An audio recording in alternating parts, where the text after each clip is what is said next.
The Joe Rogan Experience. Now, when you came back, and what do you do with this information? Do you report it? Do you talk to people about it? Mm-hmm. So the typical process, anytime we fly, everything gets debriefed. So because it was a 2-seat airplane, usually the junior person in the jet goes down. So I was the boss, so I wasn't going down there. So we have a thing called CVIC, which is the Carrier Intel Center. So they go down. We always take our tapes because we record stuff when we're fighting. They take it down, and it's really to exercise the system when we're in training so that when we actually get over to, in this case, we were going over to the Persian Gulf, anything that we do comes in and gets debriefed, and then it all gets sent off. That's how you get the CNN video and all that. So they go down and they debrief, and they have to tell, hey, we chased this object. We don't know what it is, and of course, everyone now is going to make jokes because we know we're going to catch shit because that's how the Navy works, Right. And I told him, I remember telling the guy in my back seat, I said, dude, we're going to catch maximum shit for this. And he goes, yes, sir. I'll show you the comics. I have them on my phone. We do. The airplane comes out. So we know it's going to come down. So he goes in, they debrief this. Both crews go in. And of course, everyone at Intel thinks this is hilarious. So the flight, Chad comes in with his tapes, when he lands. And here's the thing. Oh, VFA 41. Haha, you guys see any UFOs out there? And he pulls out that tape and drops it on the counter. He goes, yeah, it's on here. So they're like, oh, shit. So they copy it. They play it, and there's it looks like a rack system. They put the 8mm in. It gets copied to a hard drive. And then they archive it. So you go, okay. So they got this video. And then, the ship, this spreads, if you have a rumor on the ship, 5,000 people are going to know about it within probably 30 minutes. I mean, it spreads that. It's like a virus. So the whole ship now knows that we chased this. I guarantee the whole Princeton knew this stuff was going on. And it goes all the way up. The admiral knows about it. The captain of the ship knew about it. And then all the movies, because they play movies for us on the ship, and they run like a 12-hour loop. So, of course, the movie selection is Men in Black, Men in Black 2, Signs, Independence Day, and we know we're going to be on the airplane comic because there's always a comic. So you do something stupid or like this, then you're going to be on the comic. I'll show you the comics here in a little bit. Okay. They're pretty funny.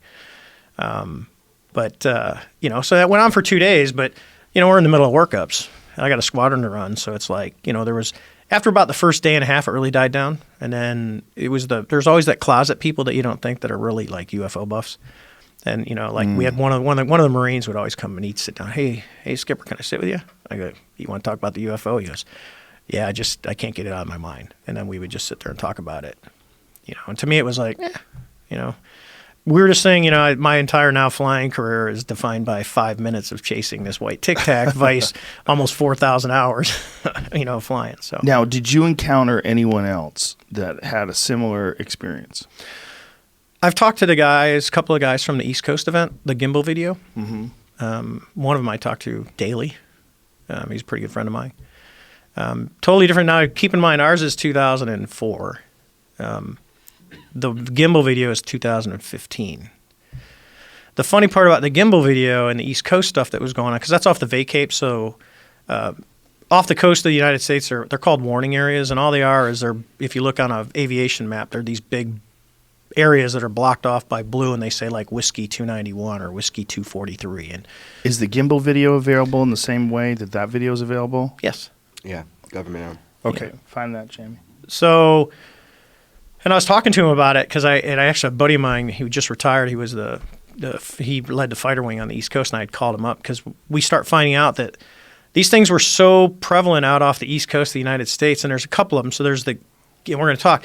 What they started seeing originally was these things, and one of them the airplane almost hit one of these things, but it looks like a cube inside of a clear beach ball. So they don't know if it's actually like a surrounding or you don't know if it's a force field. And you see kind of in the Gimbal video, it's got like an aura around it where ours didn't. I always laugh. I go, ours was a Tic Tac. These are not. That means there's different stuff out there that we don't know.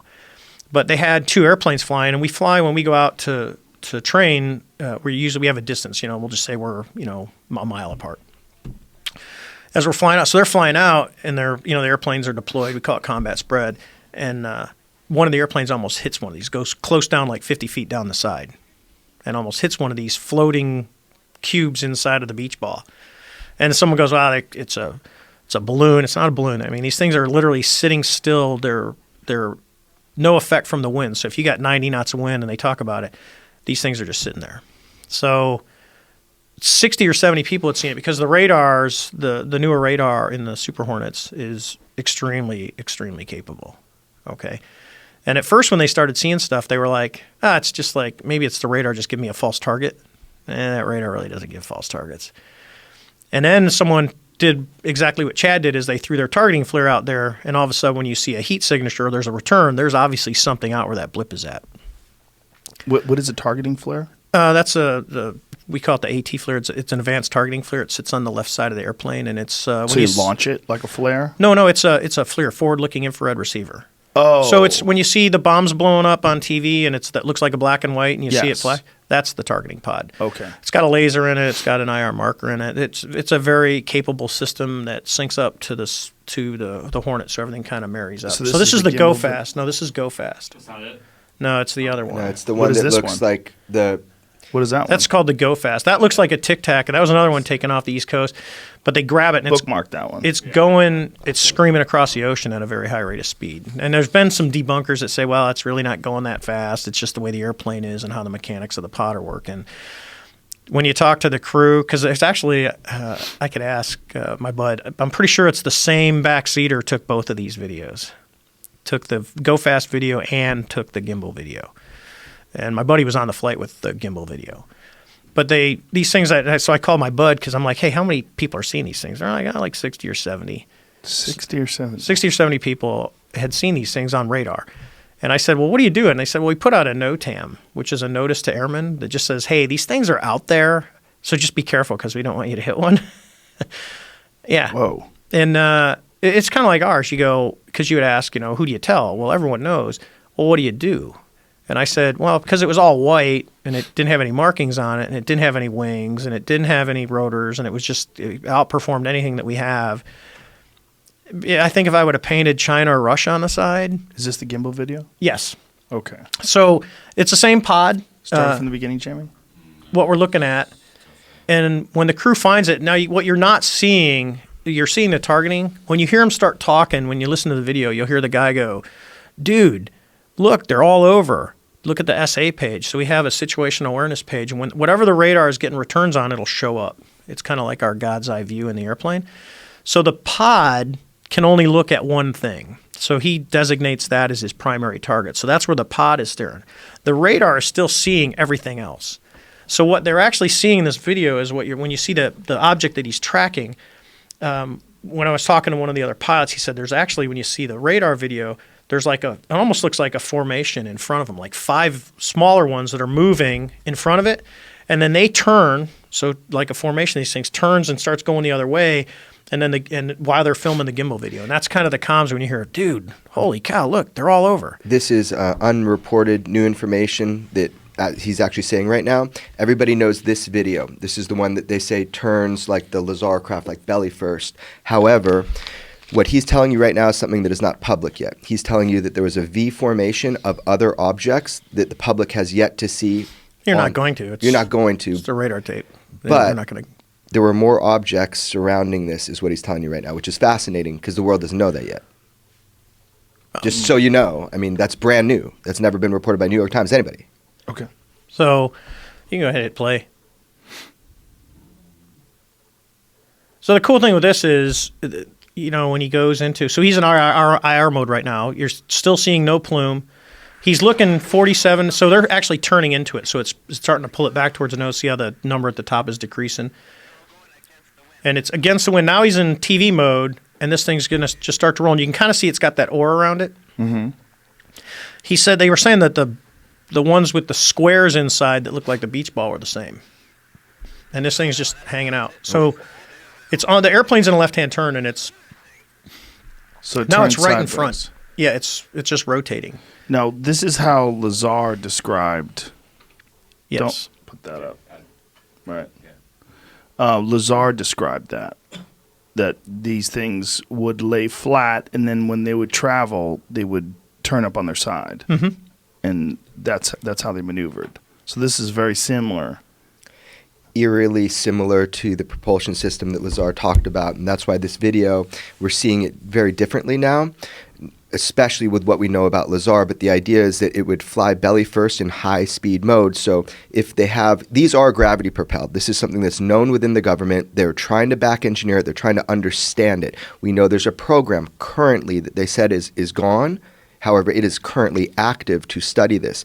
These things will turn belly first, these saucer type looking ones. And then that's the high speed mode because they focus, allegedly, these gravity wave amplifiers. Look, this thing turns mechanically. There, again, no typical form of propulsion, as an expert is telling you. This is not a glitch. This is seen by multiple radars, multiple people. Commander Fravor was so close to it. This is something that is not aerodynamic, and it could move in ways and fashions. When he's underplaying it, when we first talked, the idea of this thing going bup, bup, bup, bup, bup, bup, it's instantaneous acceleration back and forth. There's no slowing down, no turning, like a ping pong ball. He said to me, our first talk, ping pong ball in a glass. Nothing moves like that with traditional reactionary propulsion. Somebody has technology that we don't have in our inventory at all. So this is counterintuitive, the way it goes from being aerodynamic to being unaerodynamic when it goes sideways and then flies belly forward. That's correct. It's not, if you talk, because I was just talking to the guy the other day, and he said the irony with this is these things would be out there for hours. We don't have, a high-performance airplane does not have hours worth of gas. I mean, Hornets, if we don't have aerial refueling, and we're actually out doing a mission and fighting and going fast, you're talking hour and a half, and you're coming back to land. Some airplanes are even less, based on their size. So like an F-16 doesn't have external fuel tanks. It doesn't have a lot of gas. And the Soviet airplanes are the same way. The MiG-29 does not have a lot of gas. The Su-27, Su-30s have because a lot of gas. weight, because of it's weight, performance, size of the airplane. So even our intercontinental bombers like B-2, they still take off and they aero refuel. They keep topped off so they can get to range. That's how we extend things. You got something like this that's coming down. Just think of the physics. So I'll use my incident because that's the one I really know the best is you've got an object coming from above 80,000 feet. So I'll just tell you that 80,000, it's somewhere around 70 to 80,000 feet is where you can actually start to see the curvature of the Earth. So that's considered space. So they're coming from above that. They're coming straight down. They stop at around 20,000 feet. They hang out for 3 hours, and then they go straight back up. So, and I know you had Elon on the show. So SpaceX is really excited because they can launch a rocket and then they can have the booster come back to Earth and actually land on a pad. Very impressive engineering feat. Next to this technology, that's like a Model T next to a Porsche. I mean, it's like, wow, really? That's it? And you got something that can just at will move around.